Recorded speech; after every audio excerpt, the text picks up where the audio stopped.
So this was my second Purge movie. The first Purge movie I ever watched was the first Purge movie, but not this movie, which is called The First Purge. Anyway, this movie is directed by Gerard McMurray, it's written by James DiMonaco, and it stars Yolande Knoll, Lex Scott Davis, Jovian Wade, and Steve Harris. I liked seeing Mr. Wade in this, because I'm a huge fan of the Doom Patrol, so seeing him in something else, pretty cool by my book. And what is this movie about? Well, this movie should have been the actual first Purge movie. I might have been more interested in checking out the rest of the series if it was more like this one. Now granted, the start of this movie decides to do the majority of its world building as news reports. And it does it for like 8 or 9 minutes, maybe even closer to 10. It's a very lazy way to world build. And I was just like, oh, it's going to be like that, is it? But thankfully, what I get is a movie that has some good characters, some fun moments, some nail-biting parts, whilst also being as well a little cliched, but that's okay. I don't mind when a movie has something to say. It's a bit cliched in other areas. And what I like about this movie, take note other movies that only go for 90 minutes. Yes, it does take the world-building shortcut at the start, but it doesn't take too long to get to the actual Purge. You know, the stuff people want to see. Which is like, you know, my previous review was Prey, and I was just like, when are we going to get to the Prey factory? When are we going to get to that stuff? When are we going to get to, well, what we came to see, right? We want to see the Purge stuff. So, it does take an interesting route, like it's the first Purge, and they set it all on this block around, like, poor people and minorities and things like that, which is an uncomfortable concept, and especially uncomfortable when there's so much racial purging and things like that in this movie, which I found visually uncomfortable and hard to watch in places. The only thing that made that aspect of the movie work for me is seeing those motherfuckers get their comeuppance, which they did, thankfully, because some of it is quite nail-biting and harrowing and just like hard to watch. So the movie is very on the nose, but you just kind of get swept up in the characters and the interactions that they have to just kind of gloss over and overlook it.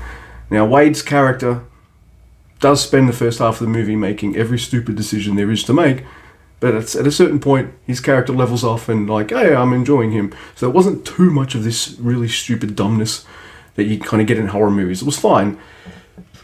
It was a little too, like, visceral and stuff for me. Like, I'm not usually a squeamish sort, but some of it was quite hard to watch, which is like, you know, all the racial violence and all that kind of stuff.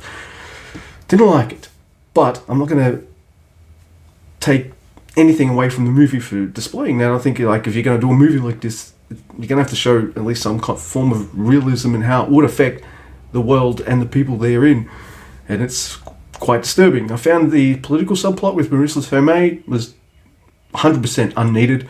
You could have told the whole story without any of those segments, and it would have been just fine. You could have just done the whole thing with just the people trying to survive the 12 hours of the Purge. So it was a little unnecessary, but they were never too long to take away from the plot or the build-up or the tension or anything like that, though they are quite predictable. Having said that, you know, I know I've said the word predictable a few times. It's a good time. It's a good ride. Had fist pumping a few times, you know, especially when the motherfucking racists are getting their comeuppance and shit like that. I'm like, yeah, get them. So, I guess the Purge can be cathartic in some ways. I guess. It's still a terrifying idea and concept.